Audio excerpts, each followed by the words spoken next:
very good evening to all of you premium members and welcome our newer members. Welcome to the family of Traders Truth Review.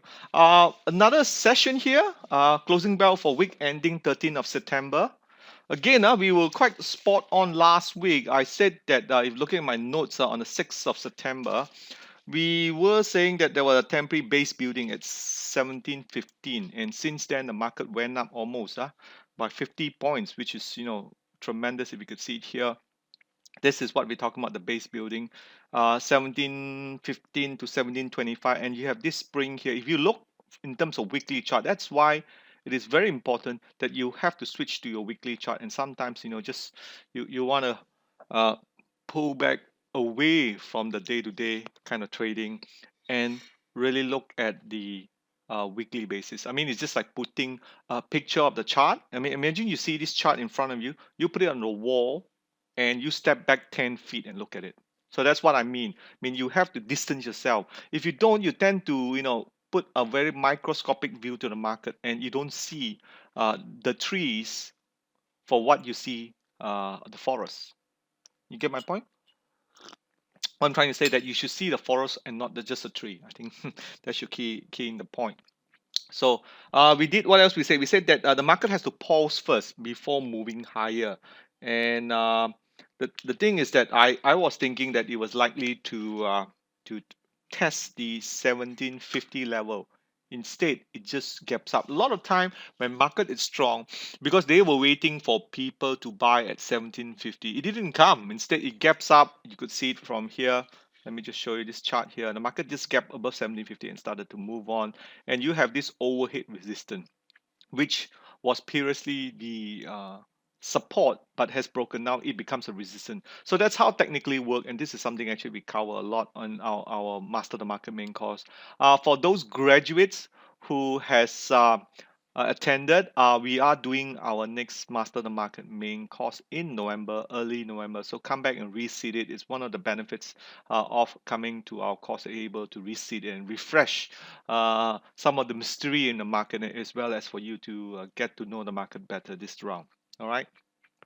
So let's go back to where we are. We done the reviewing. But now last week, looking back my notes, we were at 1724. As of now, we are at 1767. So using my calculator here, we do have almost a 43-point jump, which is really, really good.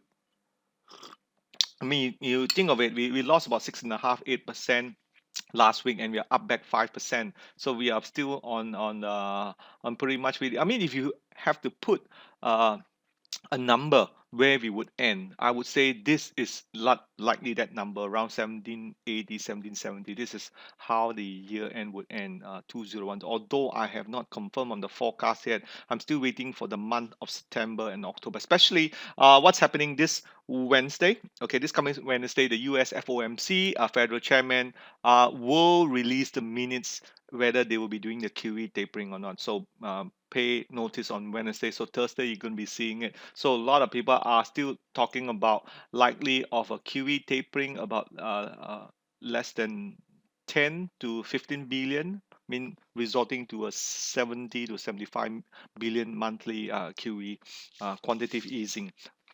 They are at 85 billion now. They might just move it down back to 75. Now we can see the KLCI is moving into a positive area.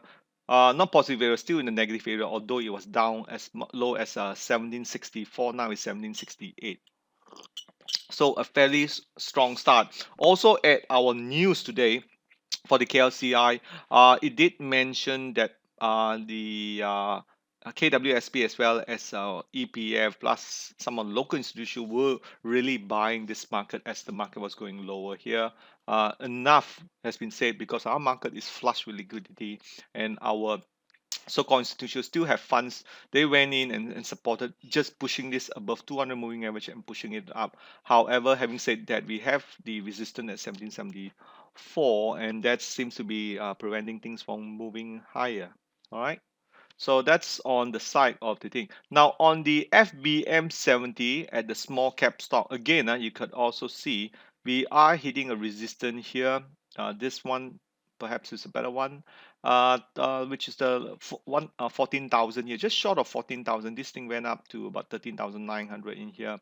So what it means, it is likely to do a base building. Now whenever you see a base building around 1390, 1380, look for sign of strength, and we actually teach you on that one. Look for low volume test, 2-bar reversal, any of those, low narrow spread, and also low volume too, which is something that on our Friday chart clinic we will be looking each of the statement and be talking about what it really means from that the statement that we see on the volume spread analysis.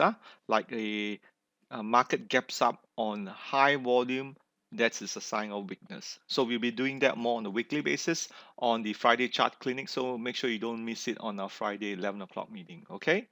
That's the one we can do it. If you don't have the time, you can also watch the recording of the Friday chart clinic, which is already up around noon today. I uploaded it up there, so you should be able to watch the full entirety of the Friday chart clinic, so you won't miss anything. Okay, now we done the KLCI. Next thing I just want to show you is the foreign funds flow, which I do have it here. Good news, which is certainly good news. I think you've been watching my daily market opening posting. You could see, let me just show you here. This red mark is a 5-day rolling. Let me switch the color first, which will be better. Change it to pink. You can see the 5-day here.